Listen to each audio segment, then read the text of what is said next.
It is a new year, new month, and we are getting back after our Learn with Flow series. So welcome everybody. Thanks so much for tuning in. January, I just feel like is a classic time for all of us to be thinking about our obviously like New Year's goals. A lot of times is also the month where we're suddenly inundated with all things like self-improvement strategies, right? And one of those common topics that I see come up quite a bit at this time of year is going to be the topic of nutrition. And we think of, new routines, we think of new goals, we think of just new improved versions of ourselves, right? And almost inevitably, we're going to have some sort of conversation around food with this time. And usually it's framed under this dreaded word of diet. And I literally hate the word diet, even though by definition, the word diet is just a way of defining how we eat. But it has such a reputation behind it that we want to be like very, very clear about our intentions of even talking about food or talking about nutrition. And so I just want to, like I said, come out of the gate and let you know that, like I said, if you hear the word diet, if you're still thinking about body size, you're thinking about body weight, you're thinking about shrinking yourself in some capacity to be a smaller version of you, this probably is not the place for you. I'm not saying that to be edgy. I'm just saying that because a lot of conversations that you'll hear me talk about, not only on this podcast, but also in clinic, I'm really not wasting a lot of my time focusing on a lot of these like outdated, useless metrics of our health. And I'm just kind of over, like fully over. I was very much over it. Now in 2026, we're making it very clear that I'm just very much over people who are believing that their health is defined by a number on a scale. And that's absolutely not going to be what we talk about here at the Lowdown. So when I talk about nutrition, or I talk about the word diet, or I'm talking about food and food consumption, we are really looking at more of that belief that's rooted outside of that classic medical model, one that is assumed that your body is like supposed to be super simple and super predictable and a super cookie cutter program. And what we're talking about here, that to me is so obsolete. That old medical model where we just focus on the only reason we would focus on food or the only reason we would focus on nutrition is because of how our body looks or the size of clothing that we wear. And that is just so far from the truth, because let's be real, in this post-COVID era, I don't always like to be the person that talks about that. And I think it was apparent even before COVID that we were headed towards this trajectory. But I have to be the first one to say that in this post-COVID era, bodies are different, okay? Bodies are more sensitive.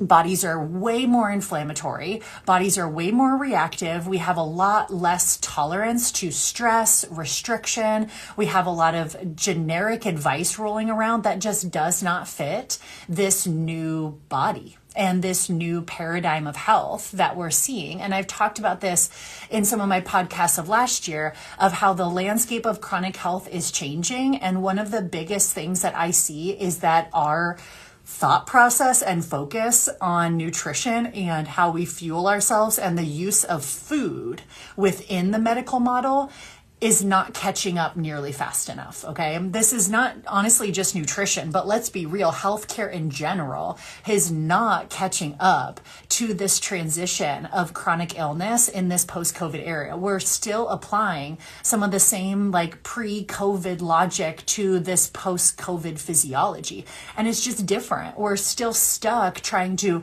reduce food down to this conversation about calories. We're still moralizing carbohydrate consumption. We're still prescribing restriction and appetite suppressants to bodies that are already depleted and bodies that are already overwhelmed.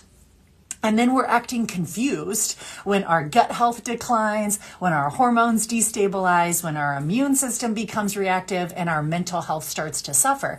So today, what I really, really, really want to do is I want to reframe this picture. I want to reframe this entire nutrition, food, diet conversation that we're entering 2026 with, because food cannot be used as a control mechanism. And the second that we do that, it becomes totally counterintuitive to our health. Food is also not a punishment, and it's definitely not about body size. Food is one of the most powerful health modulators that we have, but only when it's used in alignment with our actual physiology does it work well. Otherwise, it can be our best medicine, or honestly, our fastest sabotager as well too. So today's episode, what I want to really talk about is why our modern diet culture and frankly, our modern nutrition education needs a massive upgrade, and why it is failing to meet a lot of needs for individuals at the moment. Why so many people feel like they're doing everything right, but they're feeling worse, and how we can use labs to truly personalize this experience, and how I feel like healthcare and healthcare professionals that are going to be utilizing nutritional therapies, utilizing nutritional medicine, really are going to need to step up their game. And they're going to need to know how to reference lab markers and objective measurements to better understand what that individual that's sitting in front of them, what is going to be true for them and what is not going to be true for them. Because we can no longer get by with just thinking about like macros and elimination diets and restriction and calorie deficits.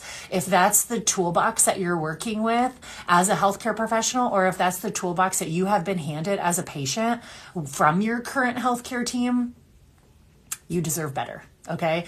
We need to stop talking about diet and start talking about biology here. Okay.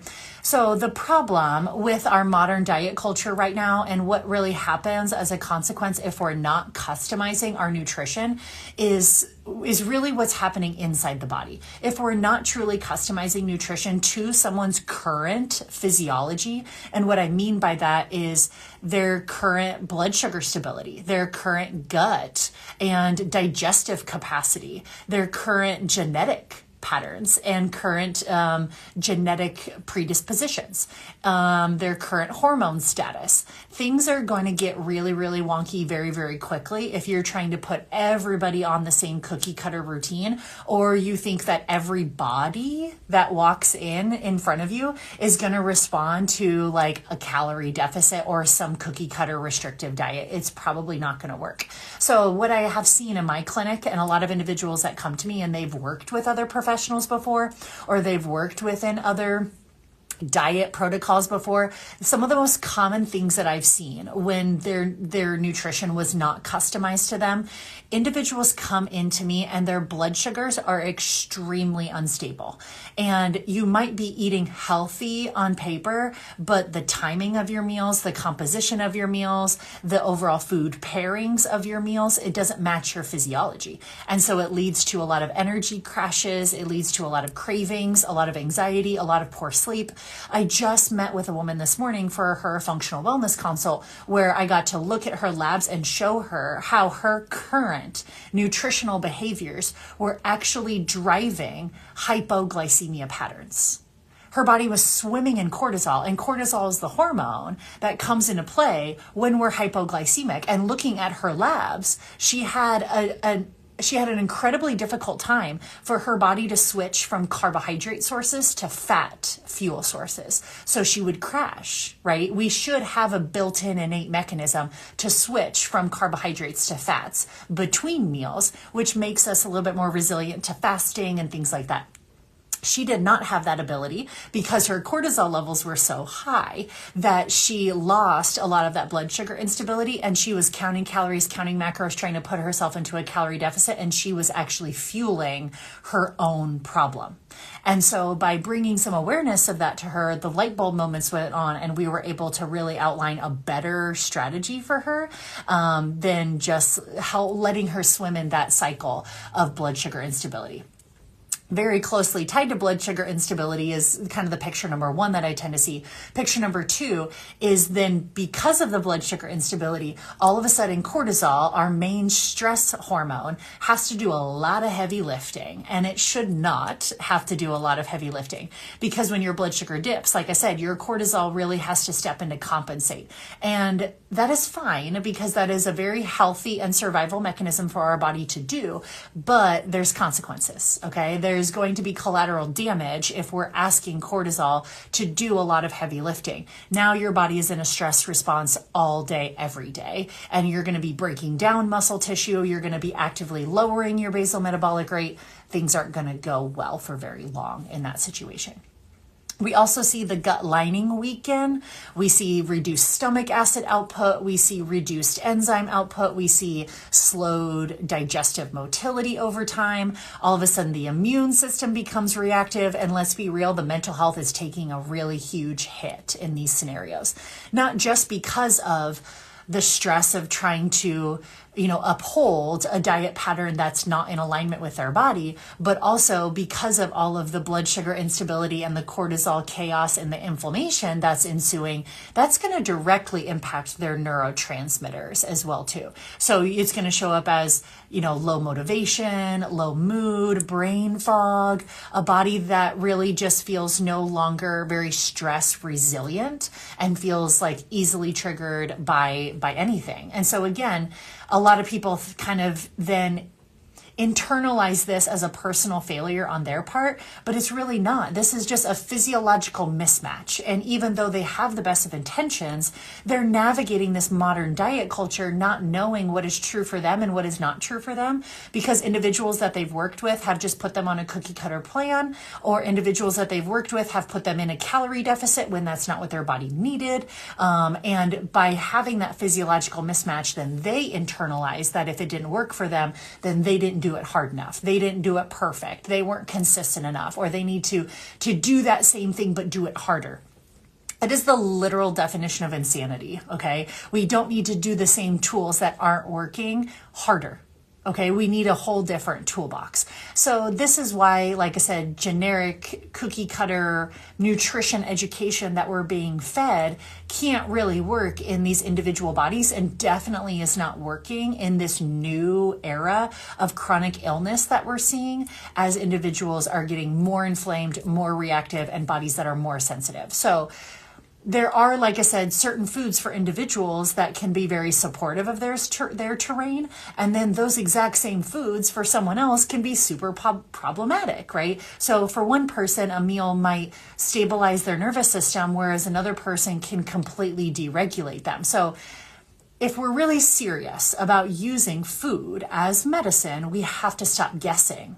We've got to be able to have some objective markers that we can track and learn how to interpret and understand and utilize these objective markers to really make sure that we're driving customized nutrition recommendations for each individual person. And this is why at the Lowdown, with the practitioners that I train and mentor in my mentorship program, with the patients that I see in clinic, we are using personalized labs. We're not using diet rules. We're not using cookie cutter templates. We're not putting everybody on the same elimination diet. We're not calculating macros and putting everybody into a calorie deficit.